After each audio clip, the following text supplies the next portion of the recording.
This is Chris Lee of Southeastern 14 here to preview the 2023 Major League Baseball Draft as it pertains to the Southeastern Conference. That starts Sunday nights, rounds 1 and 2. You can see that on MLB.com. You can also see the first round on ESPN. Rounds 3 to 10 are Monday and 11 to 20 Tuesday starting at 9 a.m. Those stream on MLB.com. Anyway, I'm going to tell you what to watch in the SEC in the draft, and I've got 5 or 6 storylines, but first, just a few housekeeping items. There's going to be 614 total picks. I've got a list of debatably the top 532 overall prospects that consulted from ESPN, Baseball America, and MLB. So it's not going to be everybody in the draft, but it's pretty close. There are 147 players that are either at an SEC school or committed to one in that list. I'm sure there will be others that will be drafted too. So that is how heavily a presence the SEC will have in this draft. I'm not going to get into a tutorial on how the draft works and everything. There are plenty of those online. But I'm just going to get right into it with SEC storylines. And always keep in mind, your local beat writer is going to know more about your favorite team than I do, but that I think I'll give you a pretty good overview of what to watch from a conference perspective. And to me, the top storyline is who goes first overall. Is it Dylan Crews from LSU? Is it Paul Skenes from LSU? Is it Wyatt Langford, the outfielder from Florida? I think it's probably going to be Crews or Skenes, but who knows? You've seen Langford at 1 also. And again, the draft is a different animal. The best guy does not always go first, and there's certainly going to be a difference of opinion on who the best guy is. If it's me, and I'm probably taking, if I'm the Pirates, Paul Skenes. Now, Dylan Crews, I'd be more than happy to take him too if I'm the Pirates, or Langford for that matter. And by the way, the top 5 picks are Pirates, Nationals, Tigers, Rangers, and Twins in that order. Why would I go Skenes first? Probably because if you said of Paul Skenes or Dylan Crews, which of these guys can win either the Cy Young or MVP multiple times? If I said, give him 100 shots at a career, who's going to do that twice? My guess is it's going to be Skenes. Of course, Crews can't win the Cy Young, but you know what I mean by that. In my opinion, I think the ceiling is just a little bit higher. Crews, I think the floor is higher. And for pitchers, the floor is probably always lower because of the threat of injury. But my goodness, Skenes was hitting 102 and throwing strikes and striking out everybody in sight, and had 2 great secondary pitches to go with it. To me, I just think if you said which of these two has more of a chance to be special, I think it is Skenes. I think they both can be special, to be clear. I don't mean that the Crews won't be. I just think the ceiling is higher. So if it's me, I probably would go Skenes, but man, I'd be thrilled to have Dylan Crews in my organization too. In my opinion, Crews is the best player in terms of career value that I've ever seen in SEC baseball, and I've followed it for about 20 years. So you can't really go wrong with either. And Wyatt Langford's got a case too. Obviously, more power potential, more present power than Crews. Crews just, to me, such a great all-around player, runs well, fields well. Langford is a little bit more of a one-trick pony, but boy, that's one nice trick he's got in that right-handed power bat. Okay, second storyline, other guys in the SEC who are currently on rosters who could go in the first round. That list is probably going to be Tennessee right-hander Chase Dollander, Ole Miss shortstop Jacob Gonzalez, Vanderbilt center fielder Enrique Bradfield Jr., and Florida right-hander Hurston Waldrep. I would be surprised if any of those guys do not go in the first round. Bradfield has slipped maybe a little bit after a little bit of a disappointing junior year, which I think can be explained by an injury. Gonzalez might have slipped a few picks after some other guys had good years, but I could see him going top 10, top 15 easily. Dollander certainly slipped. He was in that 1-1 conversation before the season, and Tennessee was a little bit, not going to say eager to pull him at times, but he didn't go as deep into games as I would have thought he would have. But the stuff is tremendous, and he's not going to slide out of the first round, barring something really weird. And Hurston Waldrep, a kid who struggled with his control at times, but man, that split finger, that fastball are so elite. He's going to be a first-rounder and got a chance to have a good major league career. Okay, some other guys with an outside shot to go in the first round.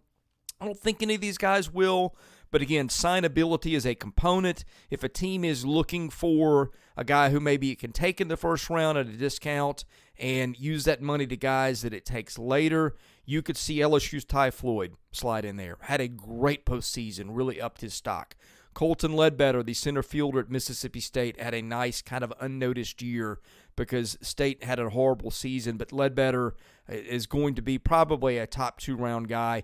You might see Brandon Sproat at Florida slip into the first round. I kind of doubt it. And all these guys are really guys that you're seeing more as top 75 guys, maybe outside that top 40, in that 40 to 75 range. And again, you never know. Hunter Owen is a guy that I talked to someone in the scouting community recently, and there's talk that he could slip into the first round as a college lefty. He was really good when he pitched, but it was the when he pitched which was a problem because he missed about half of each of the last 2 years. Maui Ahuna, Tennessee's shortstop, was probably a first-rounder heading into the season, but had a disappointing year, struck out, I think, over 30% of the time.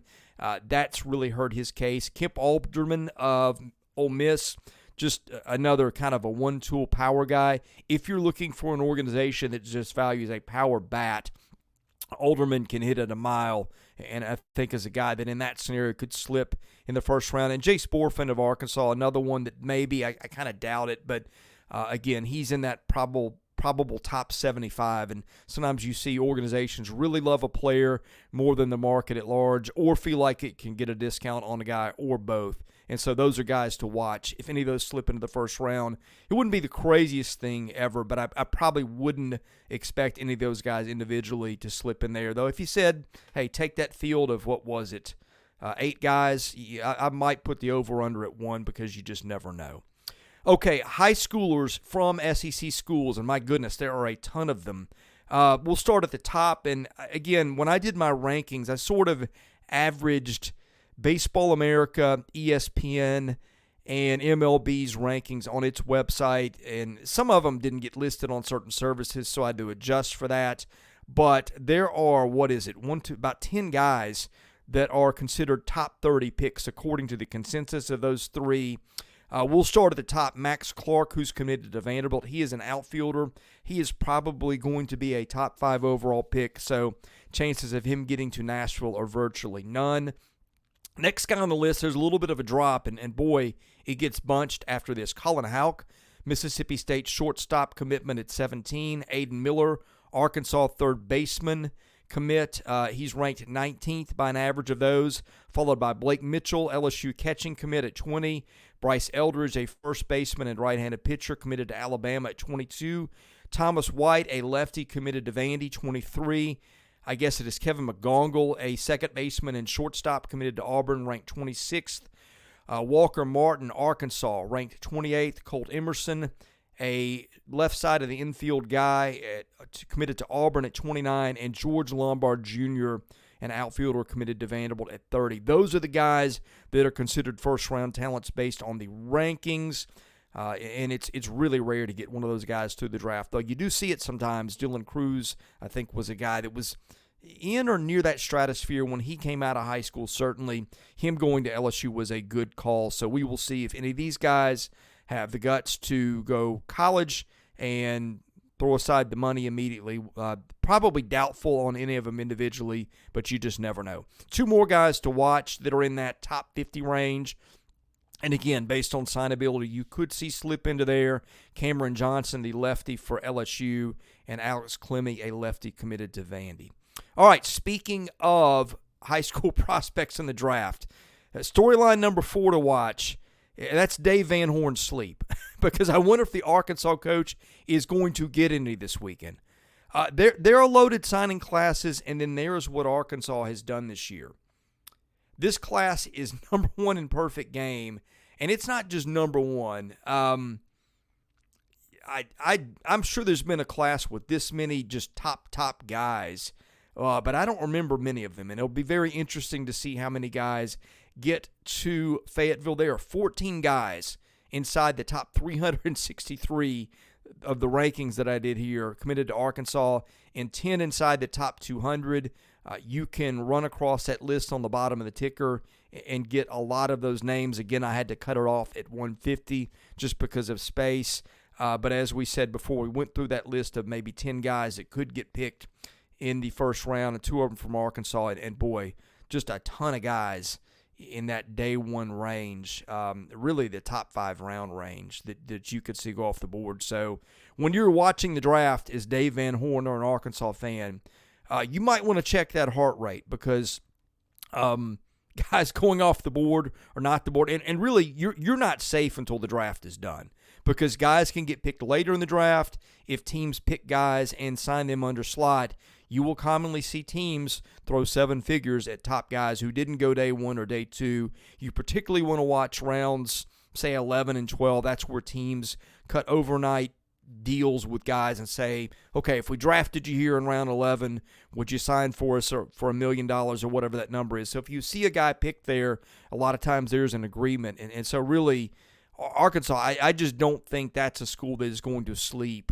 until it is through the draft. And hopefully, if you're Dave Van Horn, some of these guys don't get picked. But anyway, it is going to be a very anxious weekend, I think, in Fayetteville. I don't know the status of how many of those guys are really tough signs and all that. I'm sure Arkansas fans do, but you just look at that list of players, and it is mind-boggling how many guys Arkansas has inside that top 200, 500, wherever you want to cut it off. Okay, another team that is kind of in that spot, and this is a familiar position for Tim Corbin, is Vandy. The Commodores have got 7 guys in that top 200 of the composite ranking that I did here. They are number 2 in perfect game. The Commodores have a number of guys. You can see those on the ticker. I think the ones to watch there for them are probably Thomas Wyatt and Alex Clemmie, to see if Vandy can get them through the draft. There's been some talk that they might. Vandy's done a pretty good job. It's better than most programs in terms of getting pitchers through the draft. You did see him do it with Andrew Dukanich a year ago, who didn't pitch much at Vandy because he was hurt, but he was a top 20 type prospect who basically forewent a lot of money to come to Vandy. So it'll be interesting to see if the Commodores can maybe pull a rabbit or 2 out of the hat with some of those top-rated guys. Other teams, perfect game, also had Florida, Ole Miss, Auburn, Alabama, Mississippi State in their top 10. You can see a lot of prospects listed below. And again, there's a disconnect sometimes between perfect games ratings, because they're looking at those guys as college players, and what those guys are considered as draft prospects. There's usually a decent correlation, but it's not exact. But I do look at all those services just to kind of form opinions of players, and those are some very well-respected services that I'm sure if you're watching this, you know who they are. The last storyline, and by the way, we will be wrapping up the draft after every night, and I'll be giving you my thoughts on what happened and what is ahead. But one thing that stuck out, you're going to see some teams that really aren't mentioned on the ticker. There's 3 of them. Kentucky wasn't on there at all. Kentucky does actually have several guys who will get drafted, probably that late day 2, day 3 range. So Kentucky's not going to get shut out of the draft, and I think only had maybe 1 commitment in that top 500 list. Kentucky, of course, Nick Mingione is really gone very much transfer heavy and portal heavy, and they're not always targeting huge names, but man, they really hit on a lot of guys last year. I guess that's what they're doing again this year, because Kentucky did not have a single high school commitment, unless I missed somebody in that list of 532 players that it came up with. 2 other teams that stood out. Georgia. My goodness, Georgia has got an incredible amount of high school baseball talent, and yet Georgia has only got 1 guy committed on that list that's a top prospect. That's Trey Phelps. He was mid-300s type prospect. He's a shortstop. And Georgia's going to have a few guys drafted that weren't on that list. They'll be probably day 2 and day 3 guys. Jaden Wood's probably the first guy that's going to go off the board there. Corey Collins, Parks Harbor, Fernando Gonzalez might get drafted too. But, you know, Georgia made a coaching change after the season, and Scott Strickland, he got fired. And you start to look at what Georgia's got coming out in the draft. It missed the postseason last year, and really it's just amazing to me that Georgia could not sign more blue-chip high school kids. Maybe the coaching change hurt them there. I don't know. But in any case, you look at this now and you see how few guys are committed to Georgia that are top high school kids, and it kind of makes a little bit more sense why Georgia moved on from Scott Strickland. Missouri kind of in the same boat. Missouri's a much tougher recruiting base. Again, Georgia, I just don't get it. I don't know how you can be in the middle of all that talent and not do better than that. But that's the case. Missouri, a little bit tougher sell. Missouri and Kentucky are probably your toughest two baseball sells in the SEC. Missouri does have a couple commitments in this list. Josh McDevitt and Jake Noth are two guys that are top 400-ish type prospects committed to Missouri. In terms of draftable guys, Luke Mann, who had a tremendous career as a third baseman, but more of a good college player than a premium prospect, he is expected to go. So is Austin Trosser, who was one of their long guys who started some. Anyway, but you look down at the list and you see some of these teams like Arkansas, Vandy, LSU, even Alabama had a lot of guys on there. These teams have so many guys that are being drafted and a lot of their commitments that are going to be drafted. And then you look at some of those schools and the numbers are much different. And it's about getting talent to school. I mean, you look at the most talented teams in Omaha this year. LSU, Florida, maybe the most two talented teams coming into the season. Those are the teams that met for the title. Talent is everything in the SEC. And you see two places where coaching changes were just made. You look at the draft in terms of commitments, in terms of what is going to be picked, and maybe you understand a little bit better why Missouri and Georgia both moved on from coaches. Okay, we will recap the draft. I may put something up Sunday night after the first two rounds, and we'll probably do something after the day 2 and day 3 just to wrap up and let you know what happened in the SEC. And then we'll probably do a bigger recap maybe afterwards. And, of course, it's not over. These guys have to sign, and some of them won't. If we get a chance, we'll follow that during the summer. But the best way to catch all of our baseball content is hit that subscribe button, enable your notifications so that when we do go live, you can catch our stuff. And also hit the like button. That helps our analytics. That helps us get noticed.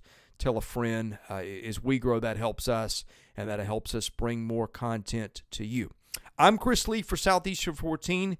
We appreciate you watching. We'll see you again soon with more SEC baseball, basketball, and football content.